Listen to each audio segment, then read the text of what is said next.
오늘 함께 읽을 하나님의 말씀은 지난주에 이어서 사도행전 강해 설교를 이어가겠습니다. 사도행전 7장 1절부터입니다. 제가 가진 성경은 신약 성경 197쪽입니다. 197쪽에 책갈피를 다 끼워 넣으십시다.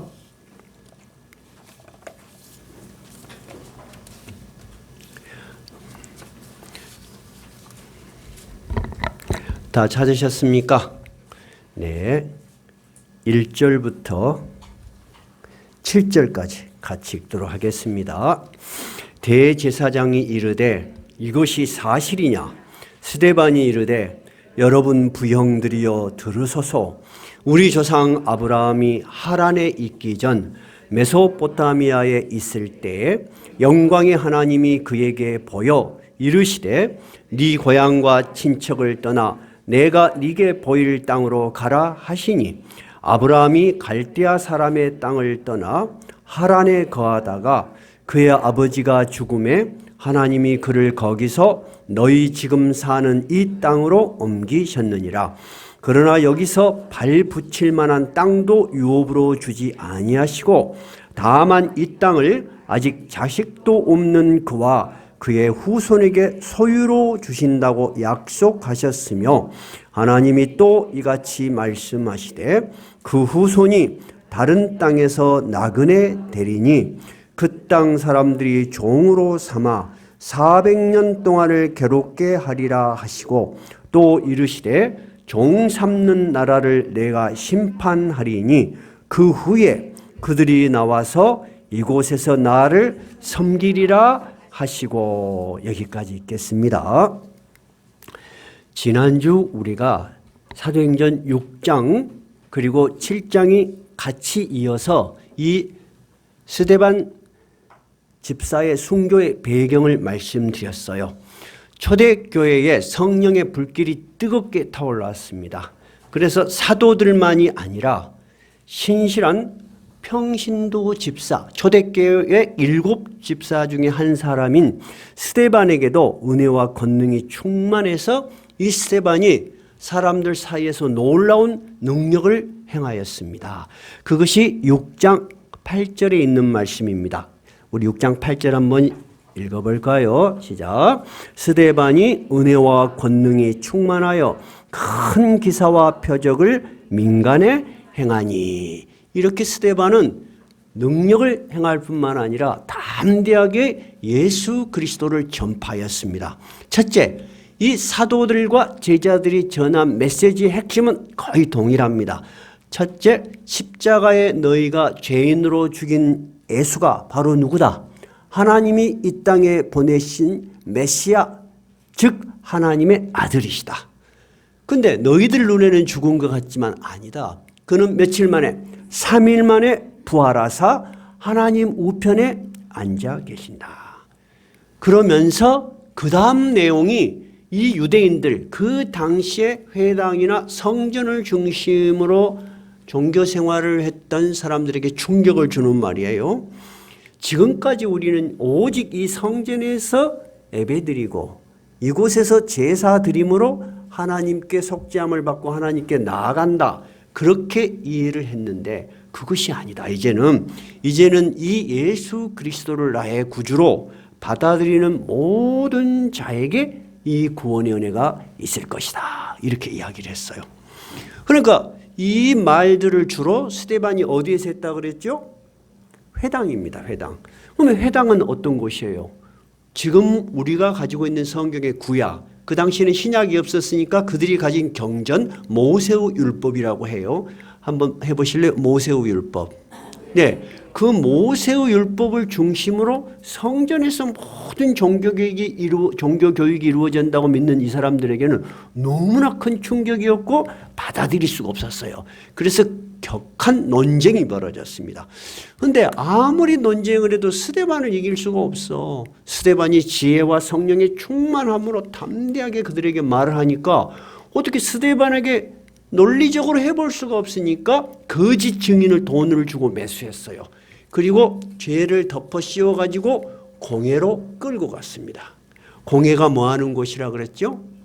유대의 최고 재판 기구예요. 근데 스데반만 끌고 간 게 아니에요. 사람들이 스데반을 둘러싸고 백성들, 서기관들, 높은 사람들이 모두 와서 스데반을 끌고 공회로 끌고 갔어요. 그러면 재판이 시작되지 않겠어요? 그죠? 정식 재판이 시작된 겁니다. 그것이 7장 1절에 있는 말씀이에요. 7장 1절 뭐라 그래요? 대제사장이 이르되 이것이 사실이냐. 자, 재판장에서 죄인을 세워놓고 신문을 하려면 죄목이 있어야 돼. 그러면 이 스데반의 죄목은 뭐예요? 죄목이 어디가 있어요? 바로 14절에 있습니다. 14절, 6장 14절. 그들이 죄목을 정식으로 기소를 합니다. 한번 읽어보세요. 뭐라고 되어 있나요? 그의 말에 이 나사렛 예수가, 잠깐요. 이게 하우링이 나죠?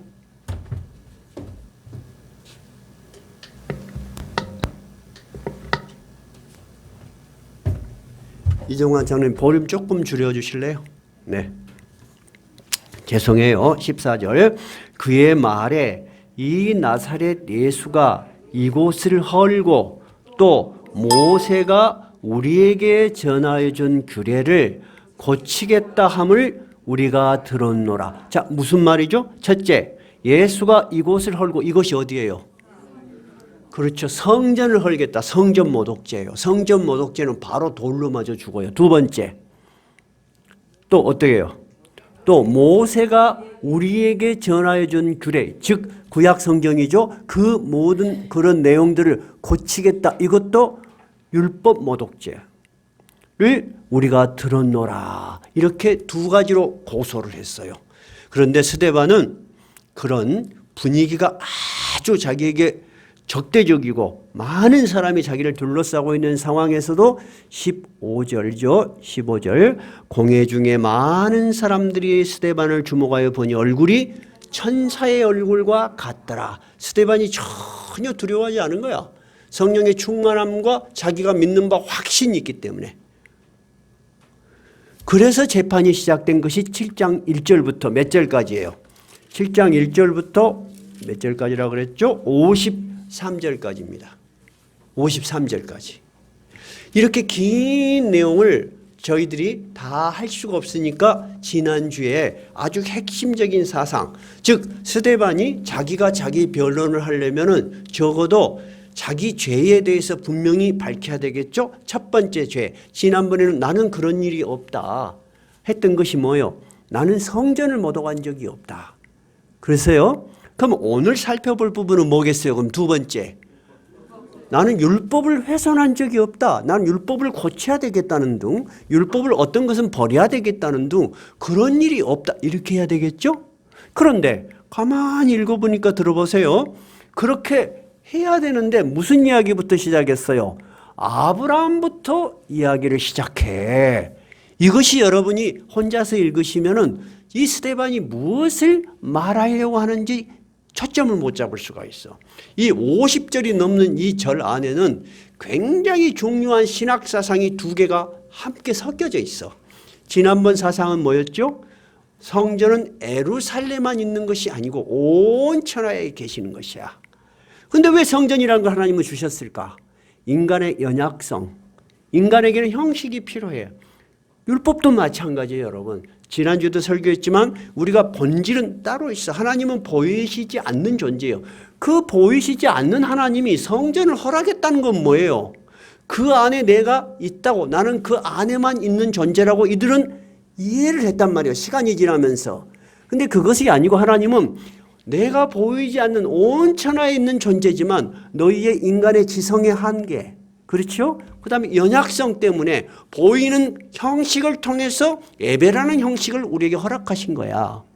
그러니까 우리가 지난주에도 이야기했지만 형식은 늘 본질을 담아내는 그릇이 돼야 돼. 우리가 매주 이렇게 예배를 드려. 예배 꼭 이 시간에 우리가 같이 드릴 필요가 뭐가 있습니까? 본질적으로 보면은 어디에서나 내가 알아서 예배 드리면 되지. 그럴 수 있죠? 근데 하나님은 왜 교회를 세우셨고 사도들을 세우시고 직분자를 세우시고 설교자를 세우셨을까 하는 것을 이해하면 여러분이 가진 시야가 굉장히 넓어질 수 있어. 왜 그러죠? 누구를 위해서? 우리를 위해서 하시는 거예요. 여러분 주일 예배 참석 안 해? 한 주 안 한다고 여러분 뭐 신앙심이 어디 가요? 2주 안 한다고 신앙심이 어디 가요? 한 달 안에 그 사람은 어떻게 되죠? 점점 열정이 식어 성령의 감동이 식어. 그래서 우리가 힘들지만 주일을 지킵시다. 주일을 힘써 지킵시다. 그러는 거야. 근데 목사님이 딱 보면은 신앙의 뿌리가 있어서 간혹 어떤 일로 못 오실 수도 있어. 그렇죠? 그분은 본질을 붙들고 있으니까 형식에 조금 어긋나도 목사님 왜 그요? 라는 말을 안 해. 그죠? 그 파악은 목회자가 하는 거예요. 근데 어떤 분은 이 형식마저 무너져 버리면 본질을 깨닫지도 못하고 있는데 이 형식마저 무너져 버리면 누가 이분에게 신앙교육을 시킬 수 있을까 할 때는 어때? 주일 잘 지킵시다. 꼭꼭 오십시오. 그래야 되겠죠? 마찬가지입니다. 그러면 두 번째 오늘은 이 스데반이 어떻게 자기가 율법을 훼손한 것이 아니라고 자기의 논리를 펴나갔는가 한번 살펴보십시다. 제일 처음에 누구의 이야기를 시작했습니까? 아브라함 이야기를 했어요. 아브라함은 지금 이들이 살고 있는 유대 땅에서 태어난 사람이 아니요. 여기서 아주 먼 우리나라의 2배, 여수에서 서울 가는 2배나 먼 거리. 저기 메소포타미아, 바벨론이라는 그 지역에 살던 하나님도 잘 모르는 사람이었어요. 근데 그 분에게 하나님이 나타나셨어. 아브라함이 세운 종교가 아니다 그 말입니다. 하나님이 나타나셔서 내가 너에게 지시할 땅으로 떠나라. 너의 친척, 고향, 아비집을 떠나라. 근데 아브라함이 그 말을 믿고 떠났어요. 떠나서 도달해 보니까 여기가 네가 살 땅이라는 거야. 그게 가나안이에요. 잘 들어봐요. 그런데 하나님이 창세기 12장에 가나안에게 3가지 약속을 하세요. 무슨 약속을 하세요? 이 가나안 땅을 내가 너와 네 자손에게 주겠다. 아니 혈혈단신 왔는데 이미 부족 국가들이 많은데 어떻게 거기서 그 땅을 자기에게 준다는 말이에요. 그것도 가능할 수는 있어. 눈에 보이니까. 두 번째 어떻게 해요? 자식도 한 명도 없는데 너로 큰 민족을 이루게 하겠다. 이렇게 이야기해요. 거기까지도 이해가 될 수 있어요. 세 번째 약속은 여러분 구약으로서는 도대체 이해할 수 없는 약속을 해요. 그 세 번째 약속이 뭘까요? 한번 생각해 봐요, 여러분. 이 성경은 여러분 외워가지고 되는 책이 아닙니다. 그 깊이가 엄청나게 깊습니다. 세 번째 약속이 뭐였을까요? 그래야지 여러분이 신약과 이어지는 하나님의 사상을 이해할 수 있어요. 내가 너로 모든 민족이 복을 받게 하겠다는 거야. 이 한 사람을 통해서 유대 한 사람이 아니단 말이에요. 모든 세상 사람들이 복을 받게 하겠다. 이것이 하나님의 약속이었어. 이 약속이 어떻게 이루어져 가고 있는가 하는 것을 스데반이 지금 증명을 하는 거예요. 그렇게 이해를 하시면 왜 스데반이 그 옛날 1500년 2000년 전에 아브라함 그 아들 이삭 야곱 모세 이야기를 하는가 이해가 돼요. 그런데 막상 가나안에 딱 와서 스데반이 산인데 자기 땅이 한 평도 없어. 죽을 때까지 한 평도 없어요, 여러분. 재밌잖아요. 죽을 때까지 한 평도 없어. 근데 하나님이 뭐라고 하냐면 처음 약속이 뭐였어요? 이 땅을 주겠다 그랬잖아요. 근데 죽을 때까지 자기 무덤밖에 없었다니까. 근데 하나님이 이렇게 말씀하세요. 너와 네 자손들이 이곳을 떠나서 400년 동안 남의 나라에 가서 나그네로 살 거다 이거야. 그리고 400년 후에는 그 민족을 이끌고 내가 이 가나안으로 인도해 드리겠다. 결국 이 땅은 네 땅이야. 너희 민족 땅이야. 다만 어느 정도 세월이 지나야 돼? 여러분 400년 후에 이 일을 말할 사람이 있을까? 없지. 왜냐하면 다 인간이 100년도 못 산 뒤에 400년 뒤에 말을 해봐야 책임져도 못 질 말이잖아. 근데 하나님은 아브라함한테 그 이야기해. 근데 어떻게 해서 어느 나라로 간다는 말이요? 그런데 그 가나안 땅에 흉년이 들어. 여러분 아시죠? 흉년이 들어서 모두가 곡식을 구하러 어디로 갈 수밖에 없었어? 애굽, 그 당시 가장 세계에서 강국이고 곡창지대야. 거기로 갈 수밖에 없었어. 이거 조그만 부족, 다 해봤자 70명이 안 되는 사람이 마차에 짐을 싣고 털컹털컹 애굽 가면은 쌀을 줄지, 밀을 줄지, 거절을 당할지 어떻게 알겠어요? 근데 신기한 일이 있었죠. 이미 형님들이 팔아버렸어. 실투심에 팔아버린 11번째 야곱의 아들 요셉이 총리 대신이 되어 있어, 애굽에. 그건 누가 하신 일이요? 사람이 계획할 수 있어? 없어. 저 변두리 이름도 없는, 다 해봤자 70명도 안 되는 그 부족 중에 11번째 아들이 총리 대신이 될 꿈을 어떻게 꾸겠으며 그 일을 어떻게 해? 무슨 고시 공부가 있는 것도 아니고. 스데반이 하고 싶은 이야기가 뭐예요? 뒤에 나올 거예요, 이제. 그래서 곡창지대니까 변두리에 살면서 가축을 기르면서 아기 낳고 키우고 걱정 없이 하다 보니까 200만이 돼버렸어. 큰 민족이 됐어, 안 됐어? 됐어. 근데 400년쯤 됐을 때 이 민족이 너무 많아지니까 애굽 왕이 두려운 거야. 이것들이 저 국경지대에 산단 말이야. 그러면 이 민족하고 합해갖고 우리를 침입해 오면은 큰일 나겠다. 그래서 학대를 하기 시작하고 아이들을 다 못 낳게 하고 그렇게 하죠. 또 낳은 아이들은 어떻게? 죽여버려. 그런데 아기가 태어났는데 그 아기가 너무 아까워서 냇가에 둥둥둥둥 떠내려 보내죠. 애국 강가에. 그 아기가 누구요? 모세요. 그 모세를 통해서 이 백성을 이끌어내었다 하는 이야기입니다. 이제 여기까지 저 그 히스토리를 이야기하는 거예요. 그러면 사도행전 7장, 오늘 그 부분이에요. 7장 32절 34절 한번 봐보세요. 모세 이야기가 나올 것입니다. 32절 34절.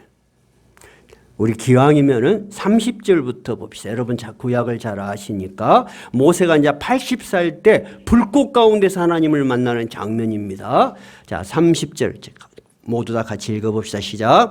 40년이 참에 천사가 시내상 광야 가시나무 떨기 불꽃 가운데서 그에게 보이거늘 모세가 그 광경을 보고 놀랍게 여겨 알아보려고 가까이 가니 주의 소리가 있어. 이 부분이 핵심입니다. 한번 해보세요.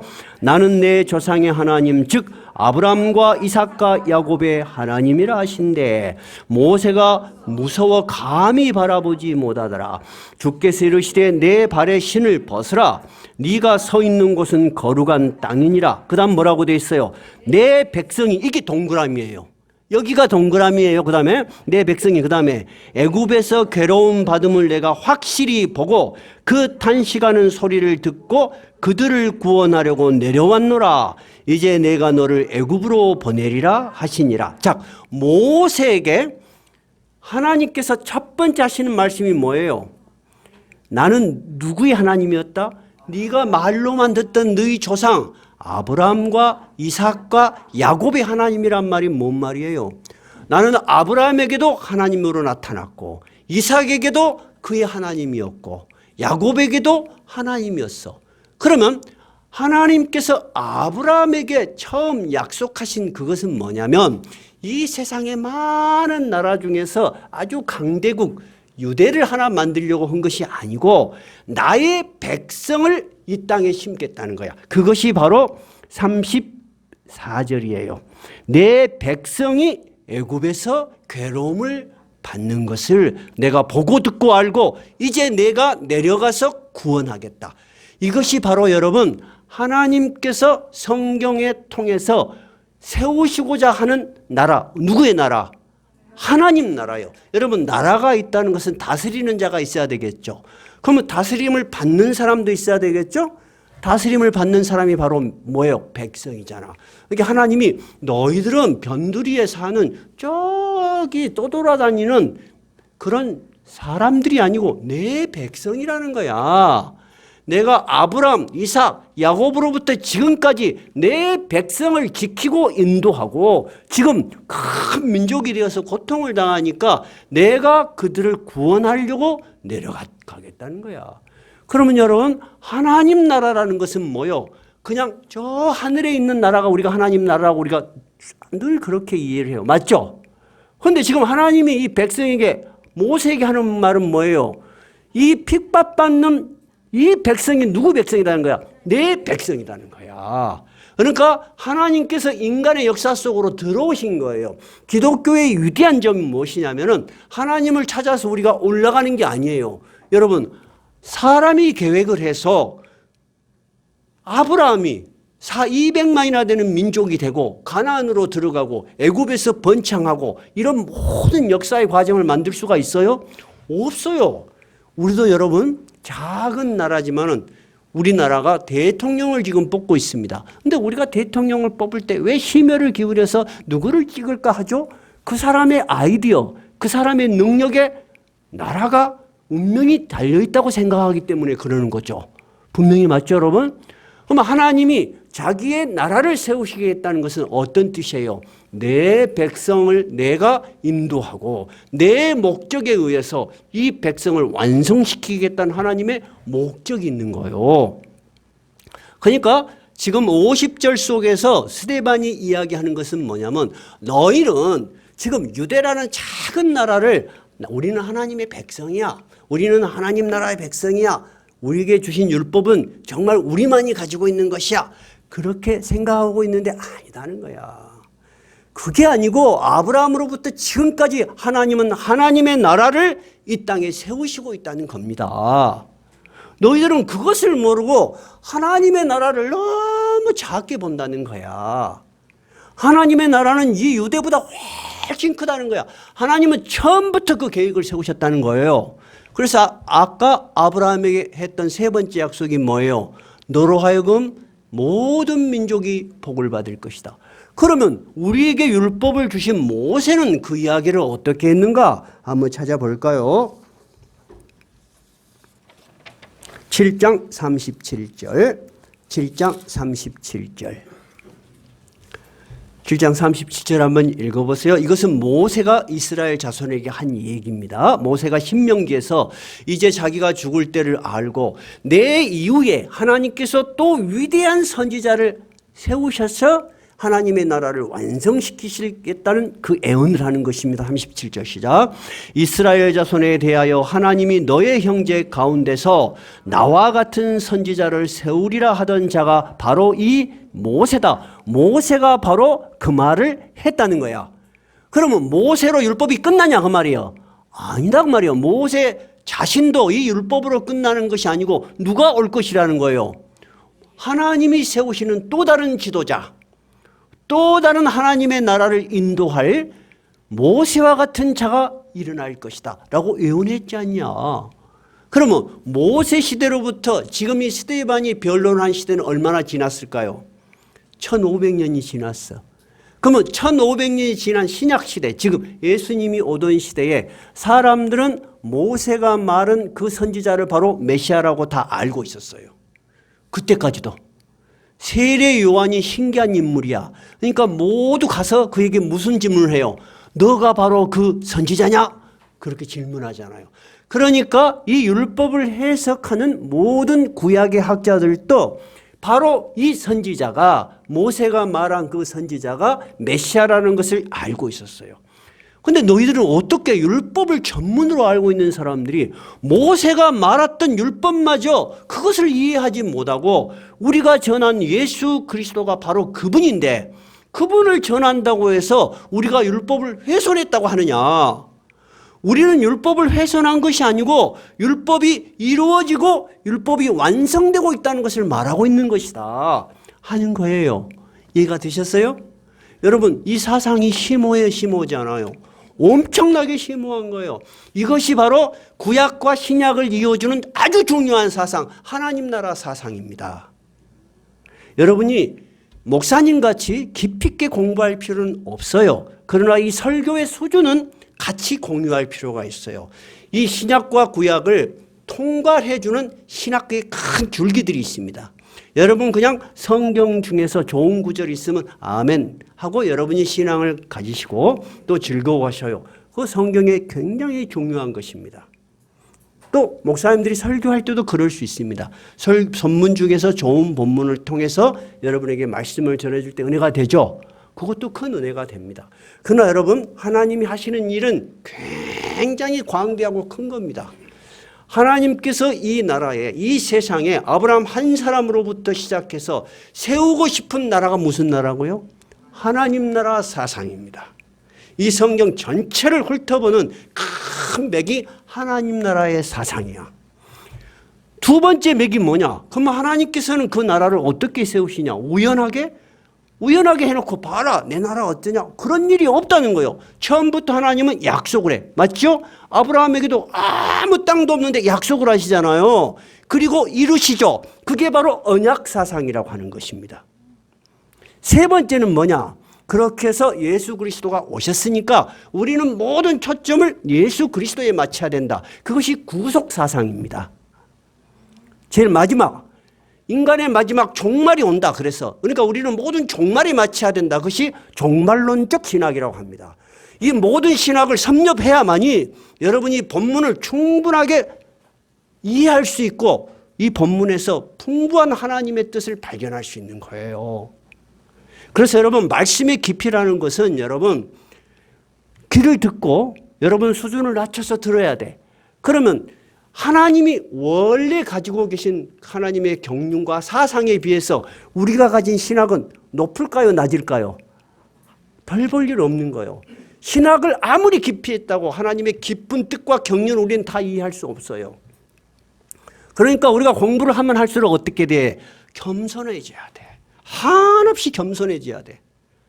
하나님이 아브라함 한 사람, 아무것도 아닌 아브라함 한 사람을 통해서 세계에서 가장 위대한 민족을 만드셨고, 그리고 한번 보세요. 십자가에 죽어버린 그 죄인으로 죽어버린 이 예수를 세계 최강의 미국의 대통령이 성경 위에 손을 얹고 맹세를 하고 서약을 하지 않습니까? 그 위대한 힘이 어디서 나온다고 생각하십니까, 여러분? 하나님이 하나님 나라에 다스리는 왕이시기 때문입니다. 여러분, 누가 예수 믿으라고 해서 미국의 대통령 보고? 아니잖아요. 제가 미국에 가서 하버드대에서 잠깐 있었습니다. 하버드대를 누가 세웠어요, 여러분? 우리는 뭐 하버드대 그러면 대단한 것 같죠? 아니에요. 하버드대 누가 세웠어요, 여러분? 영국에서 기독교인들이, 청교도들이 거기 가서 세웠어요. 그때는 하버드대가 아니었습니다. 전부 신학생을 길러내기 위한 신학교였습니다. 그것이 세월이 가면서 학문의 분야가 넓어진 거예요. 미국의 유명한 대학은 다 그렇게 시작했습니다. 다 신학교로부터 시작했어요. 그래서 미국이 200년, 300년 역사부터 안 됐지만은 세계 최강의 나라가 될 수 있었어요. 기독교를 받아들인 나라 중에서 쪼그라든 나라는 거의 없습니다. 우리나라는 어때요? 불과 150년 만에 여러분 세계 10위권의 나라에 들어갔잖아요. 예수 그리스도를 박해하고 핍박하고 교회를 전혀 세우지 못하게 한 이북은 지금 어떻습니까? 세계에서 가장 가난한 나라, 가장 인권이 무시받는 나라입니다. 여러분, 이것은 역사적으로 실증되고 현실적인 이야기지 않습니까?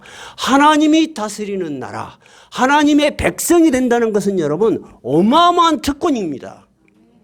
근다고 여러분이 어느 날 갑자기 막 아주 훌륭한 사람이 되었습니까? 아닙니다. 우리는 나나 여러분이나 똑같이 인간에 불과합니다.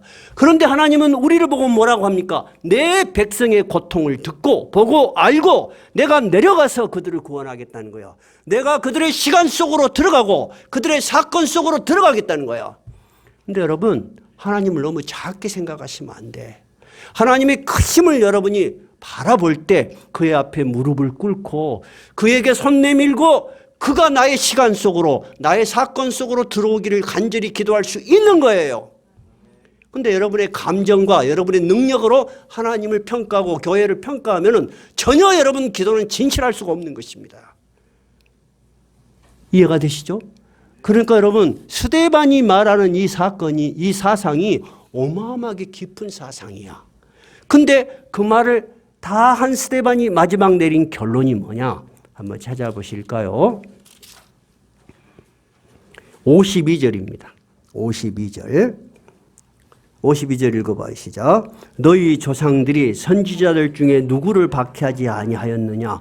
의인이 오시리라 예고한 자들을 그들이 죽였고 이제 너희는 그 의인을 잡아준 자요 살인한 자가 되나니 너희는 천사가 전한 율법을 받고도 지키지 아니하였도다. 무슨 말이죠?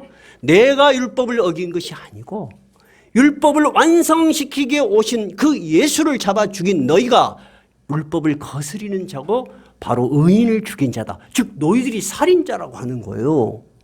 여러분 그 말을 듣고 좋아할 사람이 어디가 있겠소? 그러니까 그들이 분노가 머리끝까지 치밀어 오르는 거예요. 자, 그래서 54절 한번 읽어봐요. 그들이 이 말을 듣고 마음에 찔려 그를 향하여 이를 가라. 그냥 이를 득득득득 갈고 이제 이미 죽음의 공포에서 벗어날 수 없다는 것을 스데반이 안 거예요. 이놈들이 나를 죽이겠구나 하니까 스데반이 하늘을 향해서 눈을 들어서 주목하여 봅니다. 그랬더니 55절이죠. 스데반이 성령 충만하여 하늘을 우러러 주목하여 하나님의 영광과 및 예수께서 하나님 우편에 서신 것을 보고 말하되 큰 소리로 말합니다. 스데반이 자기의 영안의 세계가 열려서 하늘이 열리고 하나님의 영광 그 다음에 예수께서 하나님 우편에 딱 서신 것이 보여. 뭐라고 말해요? 하늘이 열리고 인자가 하나님 우편에 서신 것을 보노라. 아니 죽일 놈이 이제는 하나님을 지가 본대. 그렇게 말하니까 더 이상 못 듣겠다고 귀를 막고 소리를 지르면서 스데반을 성 밖으로 끌고 가서 돌을 던져서 죽여. 그랬더니 59절 그들이 돌로 스데반을 치니 스데반이 부르짖어 이르되 주여시여 내 영혼을 받으시옵소서 하고 무릎을 꿇고 크게 불러 이르되 주여 이 죄를 그들에게 돌리지 마옵소서 이 말을 하고 자니라. 이 말하고 잔다는 말은 뭔 말이에요? 죽었다 그런 말입니다. 오늘 스데반이 긴 50절 속에 한 큰 신학의 사상이 뭐라고요? 하나님 나라 사상이에요. 그게 다음 주는 오늘 우리 간단하게 살펴본 하나님 나라 사상 외에 어떤 신학 사상들이 우리에게 있는가 이런 것들을 여러분이 읽으시면 성경을 보고 이해하는데 더 풍성해지실 것입니다. 이야기를 말씀을 드릴 것입니다. 스데반이 주장하는 것은 뭐였어요? 지금 하나님께서는 너희들이 주장하는 바와 같이 유대라는 이 세상에 아주 작은 나라 속에 갇혀 있지 않다는 거예요. 하나님의 계획은 그렇지 않다는 거예요. 하나님의 계획은 온 세상 속으로 하나님의 복음이 전파되어서 온 세상이 하나님을 섬기는 그날을 계획하고 계신다는 것이요. 그런데 하나님은 그것을 어떻게 이루신다? 그냥 우연하게 아니요. 수없이 약속을 하시고 이루시고 약속을 하고 이루셨어. 그러면 마지막 약속을 하신 분이 누구셔? 예수님이셔. 예수님이 마지막 약속이 뭐예요? 내가 너희들이 보는 가운데서 오리라.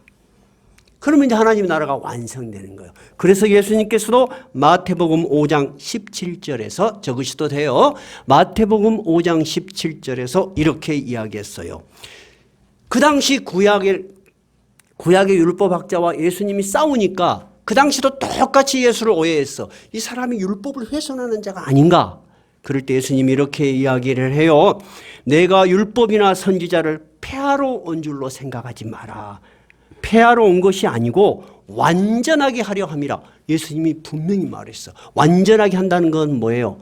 그 율법 안에 들어있는 하나님 나라, 하나님이 계획하시는 나라를 내가 완벽하게 이 땅에 세울 것이다 하는 말씀이세요.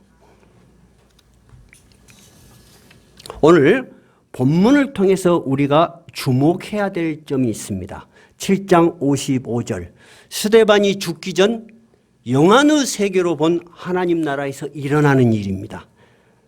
스데반이 보니까 하늘이 열리고 어쨌다고요? 하나님이 영광 중에 계시는데 주 예수님이 이렇게 막 서 있었어. 지난주에도 말했지만 대부분 예수님을 표현할 때는 보좌에 앉아 계신다 그래. 근데 왜 예수님이 이 본문에서만 특이하게 하나님 옆에 서 계신다고 하셨을까? 우리 지난주는 어떻게 이해를 했어요? 예수님께서 열렬히 환영하시는 모습이 앉아서 기다리기가 너무 그래서 서서 스데반아 어서 오너라. 그런데 어거스틴은 이렇게 이 성경 해석을 했어요.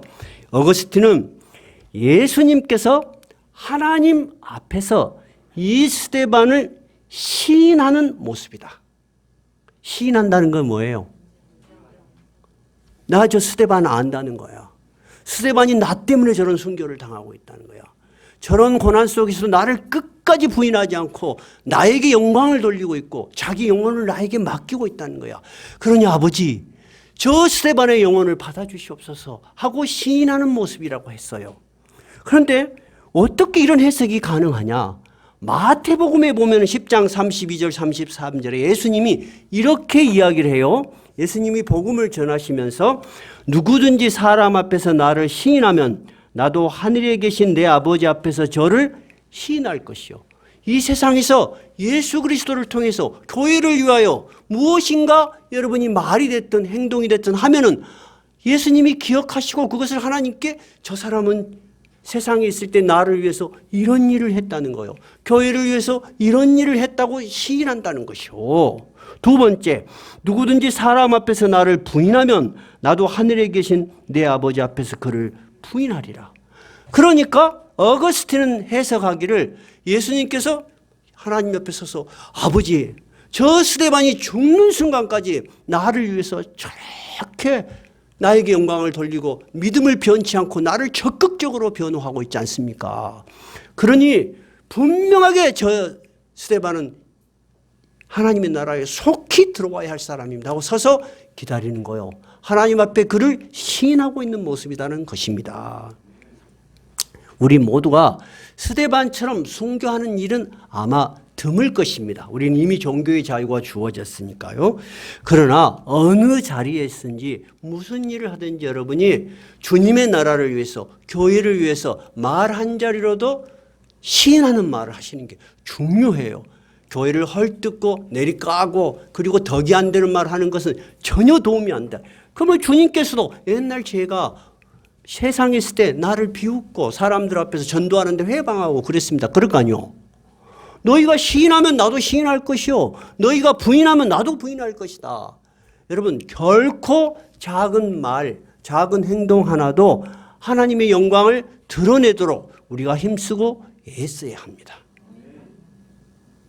우리가 세상을 살아갈 때도 그렇지 않던가요? 내가 무슨 일을 하는데 내가 하는 일에 조금이라도 협조해 주려고 하는 사람이 여러분 마음에 고맙던가요? 먼 일만 하려면 아무것도 아닌 일로 신경 쓰이게 하고 피곤하게 하고 해방하는 사람이 좋던가요? 어쩌든가요? 전자죠. 전자요. 전자요. 내가 집안 이야기를 웬만하면 안 하려고 그랬는데 우리 큰 며느리가 항상 제가 그 말을 하니까 우리 자식들은 아버지한테 그것이 크게 영향을 줬을까 하고 조금 의심하는 것 같아. 우리 큰 며느리가 제가 지금도 우리 집안 안식구는 어학원을 해요. 근데 학원을 하다 보면 학생들이 오고 가고 그래요. 근데 우리 큰 며느리는 쬐거나 아기 때 꼭 한 명이라도 데리고 올라 그래. 그리고 우리 학원 좋다고 해. 그게 뭐냐면 심성이에요, 심성. 나 그래서 얘는 참 심성이 착하구나.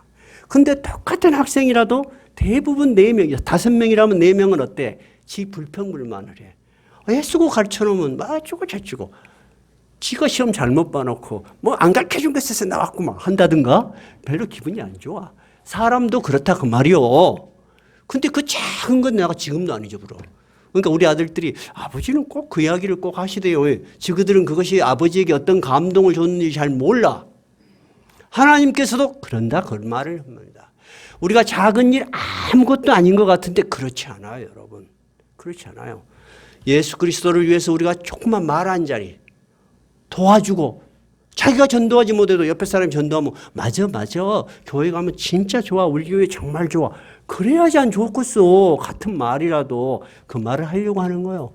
우리가 스데반처럼 위대한 순교를 하지 않는다 할지라도 우리가 무슨 말을 하든지 무슨 행동을 하든지 우리의 모든 것들이 하늘나라에서 예수님도 똑같이 하나님 앞에서 말을 하신다는 것을 여러분이 기억하시는 게 좋겠다 생각합니다. 그런데 두 번째, 하나님께서는 우리가 그렇게 수고하고 힘쓴 것들을 결코 헛된 것으로 사라지게 하지 않습니다. 그래, 스데반은 죽었어. 이 스데반을 통해서 어마어마한 일이 벌어집니다. 그것이 다음 주 설교입니다. 다음 주 설교는 안 나오면 안 되겠다. 왜냐하면 그 연속이 이어져서. 그래서 다음 주는 이것을 연결해서 하실 거예요. 오늘 김경숙 집사님 잘 오셨어. 다음 주는 꼭 와야 돼. 한 번 오고 두 달 쉬다 오고 그러지 말고 이번에는 다음 주까지 꼭 와야 돼. 오케이. 그러면은 하나님 나라가 얼마나 위대한 나라인지 알 수가 있어요. 이 사람이 돌에 맞아 죽었다. 끝. 그렇게 되지 않았다는 거예요. 하나님은 이것을 기회로 삼아서 온 세상에 주의 복음이 전파되게 하세요. 하나님이 하시는 일은 놀라워요. 그리고 오늘 막 돌팔매를 사람들이 던지잖아요. 죽을 때 제일 앞장서서 저거 죽여버려. 내가 증인 설 때 하고 이 충동적으로 사람들이 돌팔매를 짓게 하는 가장 장본인이 누구요? 사울이라는 사람을 회개시켜서 가장 위대한 복음의 전도자로 삼잖아요. 이것이 여러분 사람은 상상할 수 없는 하나님 나라의 비밀이야. 이게 하나님 나라의 비밀이고 하나님 나라의 능력이에요. 하나님이 자기의 나라, 자기의 백성을 위해서 하시는 일은 사람이 상상할 수 없습니다. 사람의 능력과 경험으로 감히 가늠할 수가 없습니다. 여러분, 하나님의 위대한 나라도 누구로부터 시작했다고요? 아브라함이라는 아주 작은 한 사람으로부터 하나님은 시작하실 수 있는 분이십니다. 남의 나라에 가서 400년이나 종살이 하던 사람들을 불러내어서 다시 약속하신 땅으로 불러들인 하나님이십니다. 2000년이 지난 지금도 십자가에 죽어버린 죄인 예수를 나의 구주로 온 세상에서 믿고 찬양하고 높이게 만드는 능력이 있는 분이십니다. 그 분을 우리가 믿습니다. 그 분은 우리를 나의 백성이라고 부르십니다. 여러분은 비록 이 작은 교회에 속해 있지만 절대 교회를 작은 모습으로 보지 마십시오. 하나님은 이 작은 교회를 통해서 어떤 사람을 통해서 어떤 위대한 일을 할지 아무도 모릅니다. 우리가 그 믿음이 있을 때 기독교 신앙이 우리에게 큰 힘이 되고 뿌리가 되고 흔들림이 없는 확신이 되는 것입니다. 505장입니다.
우리를 하나님의 백성으로 부르신 하나님의 위대하심을 감사하며 또 하나님을 더욱더 의지하는 기도를 드리십시다.